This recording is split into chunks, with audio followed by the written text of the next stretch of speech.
Pemirsa, kembali lagi di Bebas Komen dan baru saja kita lihat debat keempat Capres dan Cawapres yang berjalan sangat seru ya.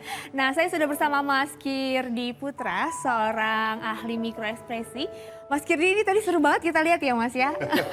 Mas Kirdi udah senyum-senyum aja, saya udah gak sabar pingin mendengarkan. Silahkan Mas, langsung saja Mas Kirdi bisa membaca ekspresi para calon wakil presiden kita yang baru saja berdebat Mas. Oke, kayaknya debat Capres dan Cawapres kita ini makin seru nih, makin hari ya, makin ke atas nih angkanya makin seru.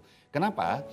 Di sini ada beberapa poin yang perlu kita perhatikan, bahwa sangat terlihat bahwa 01 Caimin dalam hal ini dan 03 itu sebetulnya buat saya itu kayak udah buka-bukaan bahwa mereka kerjasama.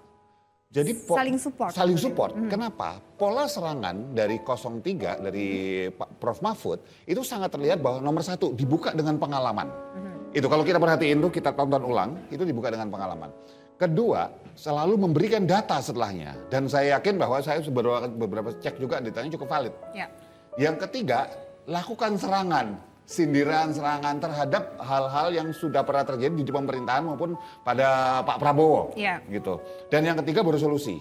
Nah, sisi sebelahnya Caimin itu akan memberikan satu mengiyakan, ya, menyamakan, mengokekan gitu istilahnya. Tadi banyak saya setuju. Iya, saya setuju dengan begini, dengan seperti itu. Yang kedua, yang dilakukan adalah kemudian memberikan jualan programnya.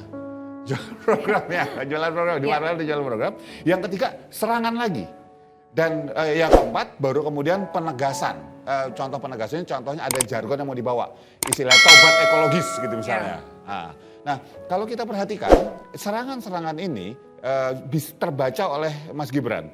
Sehingga ada poin yang kalau kita tampilkan ya, Mas Gibran itu ketika dalam satu kesempatan, itu sampai gugup ditampilkan dengan kata-katanya agak kayak gitu. Terbata-bata. Nah, di bagian sini ya gitu. Ya. Terus sampai bagian akhir, Mas Gibran itu kondisinya jarang loh menjawab sesuatu sampai mepet-mepet di waktu limit gitu. Itu jarang banget. Itu artinya ya, memang ada rasa grogi? Itu artinya bahwa jawabannya itu grogi. Ketika dia menjawab ini grogi. Dan semenjak setelah muncul grogi gini, muncul serangan-serangan jeder gitu ya. Sayangnya yang saya sayangkan serangannya, kalau kita perhatikan, yuk pakai data yuk gitu ya. Jangan asal bilang ini baik buruk segala macam. Pakai data. Serangannya ditujukan pada orang di depannya. Itu yang kita sebut serangan personal. Oh, saya lihat itu ada plastik-plastik gitu. Saya Prof ini sepertinya begini, Gus begini gitu. Itu kan personal. Kalau kita perhatikan pada satu titik kemudian Prof Mahfud, kalau Caimin buat saya pengendalian emosinya oke. Oke sekali. Tidak terlihat gitu. Ya tadi. Nggak kepancing sama sekali, nggak kepancing. Dia tetap menjawab dengan normal dan serangan personal tidak balas. Sementara Prof Mahfud pada satu titik itu langsung bilang bahwa ini jawabannya nggak receh pertanyaannya segala macam.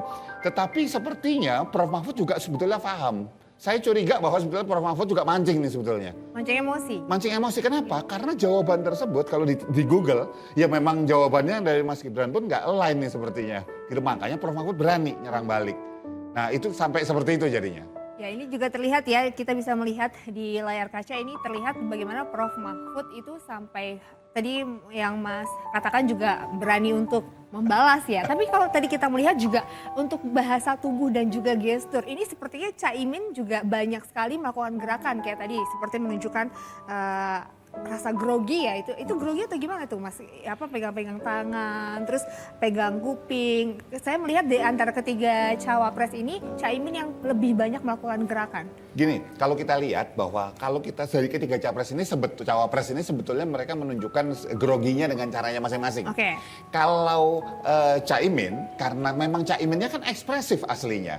Kan di sini Caimin lebih ke anis-anisan sebetulnya kan. Oh, jadi kayak terlihat bahwa Caimin tidak menjadi dirinya sendiri di sini. Agak kurang menjadi dirinya sendiri gitu. Mungkin juga karena khawatir nanti kemudian dibilangin bahwa nanti yang harus beresin Pak Anies lagi gitu ya.